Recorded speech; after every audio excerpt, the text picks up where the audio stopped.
नमस्कार मंडळी, श्री स्वामी समर्थ. स्वागत आहे तुमचं माझ्या यूट्यूब चॅनलवरती. आजचा दिवस तुम्हा सर्वांना खूप छान सुखाचा समाधानाचा जाऊ देत हीच मी स्वामींच्या चरणी प्रार्थना करते आणि आजच्या या नवीन व्हिडिओला सुरुवात करते.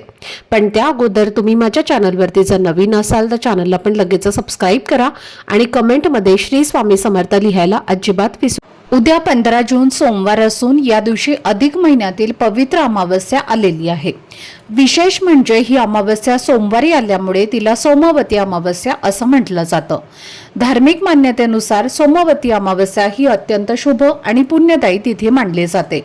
यंदा ही तिथी अधिक महिन्यात आल्यामुळे तिचे महत्त्व आणखी वाढलं आहे.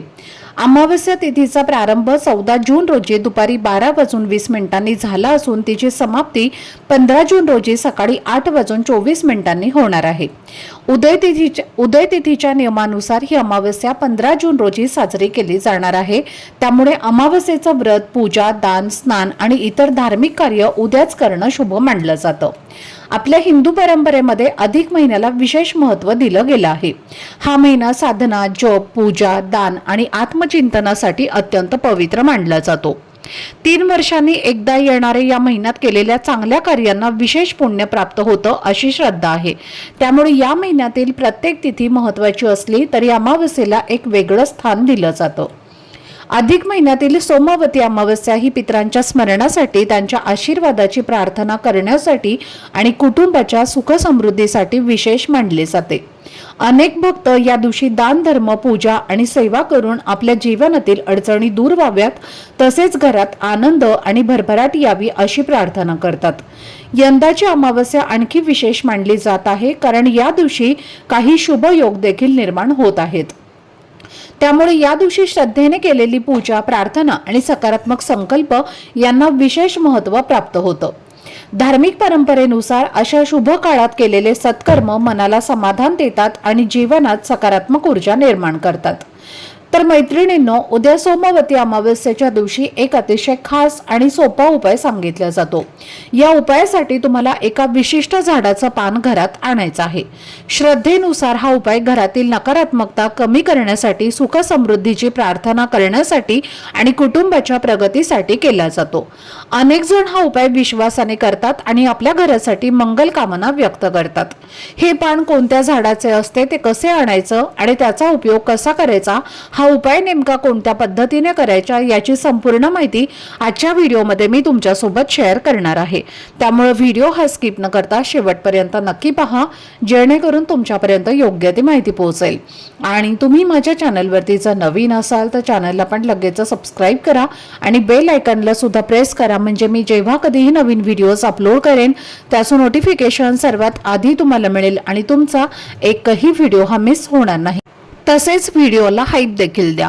तर आजच्या या व्हिडिओमध्ये मी तुमच्यासोबत एक अतिशय सोपा, पारंपरिक आणि श्रद्धेने केला जाणारा उपाय शेअर करणार आहे. हा उपाय उद्या सोमवती अमावस्येच्या दिवशी करायचा आहे. शक्य असल्यास सकाळी 12 वाजण्यापूर्वी एका विशिष्ट झाडाचं पान घरात आणायचं आहे.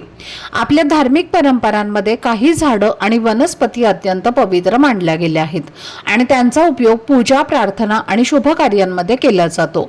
त्यामुळे सोमवती अमावस्येसारखा विशेष तिथीला अशा पवित्र वस्तूंचा घरात आगमन हे शुभ मानलं जातं. अनेक लोक अमावस्येचं नाव घेताच घाबरतात आणि हा दिवस फक्त नकारात्मक गोष्टींशी जोडला जातो असे समजतात. पण आपल्या धर्मशास्त्रामध्ये अमावस्या ही आत्मचिंतन, प्रार्थना, साधना आणि जीवनातील नकारात्मकता दूर करण्याची संधी म्हणून सांगितली गेली आहे. हा दिवस आपल्यातील वाईट सवयी, नकारात्मक विचार आणि मनातील भीती दूर करून सकारात्मकतेचा स्वीकार करण्यासाठी महत्त्वाचा मानला जातो. विशेषतः सोमवारी येणारी अमावस्या म्हणजे सोमवती अमावस्या ही अधिक शुभ मानली जाते. यंदा ही तिथी अधिक महिन्यात आल्यामुळे तिचे धार्मिक महत्त्व आणखी वाढलं आहे. अधिक महिना हा साधना, जप, दान आणि ईश्वर भक्तीसाठी विशेष मानला जातो. त्यामुळे या काळात श्रद्धेने केलेली पूजा आणि प्रार्थना मनाला शांतता देणारी आणि सकारात्मक ऊर्जा देणारी मानली जाते. या दिवशी भगवान शिवांचे पूजन करण्यालाही विशेष महत्त्व दिलं जातं. भगवान शिव हे करुणेचे, क्षमतेचे आणि कल्याणाचे प्रतीक मानले जातात. त्यामुळे अनेक भक्त या दिवशी शिवनामाचा जप करतात, पूजा करतात आणि आपल्या कुटुंबाच्या सुख समृद्धीसाठी प्रार्थना करतात. तसेच आपल्या पितरांचे स्मरण करून त्यांच्या प्रती कृतज्ञता व्यक्त करण्याचीही ही एक सुंदर संधी मानली जाते. तर मंडळी, आपल्या जीवनात अनेकदा अशा परिस्थिती निर्माण होतात की आपण खूप प्रयत्न करतो, मेहनत करतो, पण अपेक्षित यश मिळत नाही. काही कामं वारंवार अडकतात, काही गोष्टी आपल्या मनासारख्या घडत नाहीत आणि त्यामुळे मनात निराशा निर्माण होते. अशा वेळी श्रद्धा, सकारात्मक विचार आणि ईश्वरावरील विश्वास आपल्याला पुढे जाण्याचं बळ देतात. म्हणूनच अशा विशिष्ट तिथींना केलेली प्रार्थना आणि शुभ संकल्प यांना महत्त्व दिलं जातं. हा उपाय देखील अशाच सकारात्मक भावनेने करायचा आहे. यामागचा उद्देश कोणत्याही प्रकारची भीती निर्माण करणे नसून घरात आनंद, शांतता, प्रगती आणि सकारात्मक वातावरण निर्माण व्हावे ही भावना आहे. जेव्हा घरात सकारात्मक विचार, प्रेम आणि एकोपा असतो तेव्हा अनेक समस्या आपोआप कमी होऊ लागतात आणि जीवन अधिक आनंदी वाटू लागते. जर तुमच्या मनात एखादी इच्छा असेल, एखादं काम पूर्ण व्हावे अशी अपेक्षा असेल किंवा कुटुंबाच्या सुख समृद्धीसाठी तुम्ही प्रार्थना करत असाल तर सोमवती अमावस्येचा दिवस तुमच्यासाठी उत्तम मानला जातो. श्रद्धेने केलेली प्रार्थना मनाला समाधान देते आणि आत्मविश्वास वाढवते. त्यामुळे हा उपाय पूर्ण विश्वासाने आणि सकारात्मक भावनेने करा. उद्या सोमवती अमावस्येच्या दिवशी सकाळी शक्य तितक्या लवकर उठायचं आहे आणि दिवसाची सुरुवात स्नानाने करायची आहे.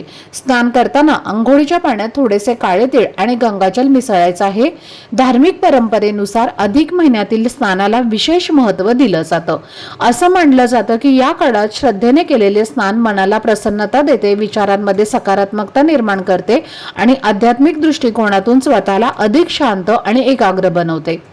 जर तुम्हाला एखाद्या पवित्र नदीत किंवा तीर्थक्षेत्री जाऊन स्नान करण्याची संधी मिळत असेल तर ते उत्तमच, पण प्रत्येकालाच ते शक्य होत नाही. त्यामुळे घरच्या घरी श्रद्धेने आणि भक्तिभावाने हे स्नान तुम्ही करू शकता. महत्त्व पाण्याचं नसतं तर त्यामागील भावना आणि विश्वासाचा असतो. स्नान झाल्यानंतर देवघराची स्वच्छता करून सर्व देवतांची मनापासून पूजा करायची आहे.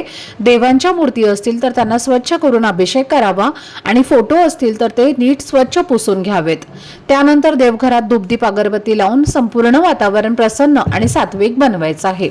जेव्हा घरात सुगंध, स्वच्छता आणि भक्तिभाव असतो तेव्हा मनालाही एक वेगळी शांती, समाधान अनुभवायला मिळतं.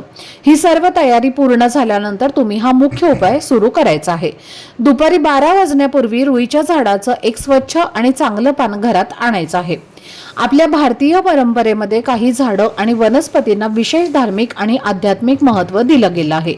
अनेक पूजा, व्रत आणि धार्मिक विधींमध्ये या वनस्पतींचा उपयोग केला जातो, कारण त्या शुभत्व, पवित्रता आणि सकारात्मकतेचे प्रतीक मानल्या जातात. रुईचं झाड देखील अशाच महत्त्वाच्या वनस्पतींपैकी एक मानलं जातं. अनेक धार्मिक परंपरांमध्ये या झाडाचा संबंध भगवान शिवांच्या पूजेशी जोडला गेला आहे. त्यामुळे सोमवती अमावस्येसारख्या विशेष दिवशी या झाडाच्या पानाचा उपयोग करून काही पारंपरिक उपाय केले जातात. त्या उपायामागील भावना म्हणजे घरात सकारात्मक वातावरण निर्माण व्हावे, मनातील चिंता कमी व्हाव्यात आणि कुटुंबाच्या सुख समृद्धीसाठी प्रार्थना करता यावी.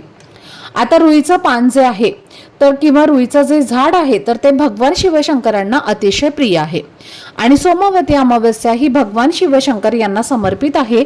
म्हणून या पुरुषोत्तम सप्तमी अमावस्येच्या दिवशी तुम्हाला एक रुईच्या झाडाचं पान आपल्या घरात आणायचं आहे. पान तोडताना सर्वप्रथम झाडाची तुम्हाला माफी मागायची आहे आणि हे पान तुम्ही कशासाठी तोडत आहात हे सांगूनच तुम्हाला नमस्कार करून त्या झाडाचं पान तोडून आणायचं आहे. त्यानंतर हे पान घरी आणलं की स्वच्छ धुवून घ्यायचं आहे, पुसून घ्यायचं आहे आणि त्यानंतर चंदनाने तुम्हाला त्या पानावरती वरच्या साईडला ओम नमः शिवाय हा मंत्र लिहायचा आहे आणि त्याच्या खाली तुम्ही तुमची अगदी 1-2 शब्दांमध्ये इच्छा जी आहे तर ती लिहायची आहे. जसं की नोकरी मिळत नाही तर नोकरी मिळण्यासाठी, प्रत्येक कामात यश मिळण्यासाठी किंवा अडलेलं एखादं काम पूर्ण होण्यासाठी किंवा शत्रूचा त्रास दूर होण्यासाठी, शारीरिक, मानसिक जी काही तुमची इच्छा असेल तशी इच्छा तुम्हाला 2 ते 3 शब्दांमध्ये या पानावरती लिहायची आहे. पानाचा जो गुळगुळीत आणि मऊ भाग असतो, थोडासा हिरवा भाग असतो, तर तिथे तुम्हाला तुमच्या मनातील इच्छा जी आहे तर ती लिहायची आहे. आता इच्छा तुम्ही जी आहे तर ती या पानावरती लिहायची आहे आणि त्यानंतर हे पान तुम्हाला घेऊन महादेवाच्या मंदिरात जायचं आहे. जाताना सोबत तुम्हाला 1 लोटा जल, सोबत थोडेसे काळे तीळ आणि हे पान घेऊन जायचं आहे आणि तिथे जाऊन शिवलिंगावरती जल अर्पण करायचं आहे, थोडेसे काळे तीळ अर्पण करायचे आहेत आणि त्यानंतर आपली इच्छित मनोकामना व्यक्त करून ते तीळ शिवलिंगावरती अर्पण करायचं आहे आणि ते पान सुद्धा तुम्हाला शिवलिंगावरती अर्पण करायचं आहे. दोन्ही हात जोडून तुम्हाला तुमची इच्छित मनोकामना जी आहे तर ती व्यक्त करायची आहे. सोमवती अमावस्येला हा उपाय केल्याने भगवान शिवशंकरांच्या कृपेने जीवनातील सर्व संकट दूर होतात असं म्हटलं जातं आणि म्हणून या सोमवती अमावस्येची ही संधी तुम्ही अजिबात चुकवू नका. तर हा एक छोटासा उपाय तुम्ही नक्की करून पहा. तसेच जर तुमच्या घरात आर्थिक संकट येत असतील, पैसा टिकत नसेल किंवा पैसा घरामध्ये येतच नाही, पैसा येण्याचे सर्व मार्ग बंद झालेले आहेत किंवा घरात पैसा येतो आणि तो काही ना काही कारणाने घरातनं निघून जात असेल, तर सोमवती अमावस्येच्या दिवशी शिवलिंगावरती उसाच्या रसाचा अभिषेक करा. असं केल्याने पितरांचे दोष दूर होतात, सांसारिक सुखाची प्राप्ती होते आणि जेव्हा तुम्ही उसाचा रस अर्पण करणार आहे तेव्हा ओम नमः शिवाय या मंत्राचा जप करावा. त्यामुळे आर्थिक संकट दूर होतात, सुख समृद्धी नांदते असं म्हटलं जातं आणि म्हणून हा एक उपाय देखील तुम्ही करू शकता. तसेच या दिवशी तुम्हाला शक्य असेल तर 108 बेलपत्रावर तुम्हाला चंदनाने राम लिहून ओम नमः शिवाय या मंत्राचा उच्चार करत 108 बेलपत्र शिवलिंगावरती अर्पण करायचे आहेत. त्यामुळे ग्रहदोष, पितृदोष दूर होतो. हा उपाय जर आपण अमावस्येला केला तर तो खूप जास्त प्रभावी ठरतो. त्याचबरोबर पहा, हा अधिक महिना जो असतो तर तो पापांमधनं मुक्त होण्यासाठी, तसेच सोमवती अमावस्या सुद्धा पापांमधनं मुक्त होण्यासाठी, आपण जे काही कळत न कळत वाईट कर्म केलं असेल तर त्यातनं बाहेर निघण्यासाठी या सोमवती अमावस्येच्या दिवशी शिवलिंगावरती मध आणि पांढरे तीळ अर्पण करणं हे खूप शुभ मानलं जातं. त्यामुळे पहा, समाजात मानपान वाढतो आणि यासोबतच पितृदोष हा देखील कमी होतो. तसेच आपण अनेक आजार सुद्धा आपले जे आहेत तर ते दूर होतात. त्यामुळे पापे सुद्धा नष्ट होतात आणि उत्तम आरोग्य आपल्याला प्राप्त होतं आणि म्हणून हा एक उपाय सुद्धा तुम्ही करू शकता. तर हे सर्व उपाय जे आहेत तर ते आपल्याला उद्या सोमवती अमावस्येला करायचे आहेत. सकाळपासून ते संध्याकाळपर्यंत जेव्हा केव्हा तुम्हाला शक्य होईल तेव्हा तुम्ही हे उपाय करू शकता. तर ही अत्यंत महत्त्वाची माहिती मला तुमच्यापर्यंत शेअर करायची होती. आजचा हा व्हिडिओ जर तुम्हाला आवडला असेल, माहितीपूर्ण वाटला असेल तर व्हिडिओला लाईक करा. चॅनलवरती नवीन असाल तर चॅनलला सबस्क्राईब करा आणि हा व्हिडिओ आपल्या मित्रपरिवारासोबत जास्तीत जास्त शेअर करा. चला तर मग भेटूया पुढच्या व्हिडिओमध्ये. तोपर्यंत सर्वांना श्री स्वामी समर्थ. धन्यवाद.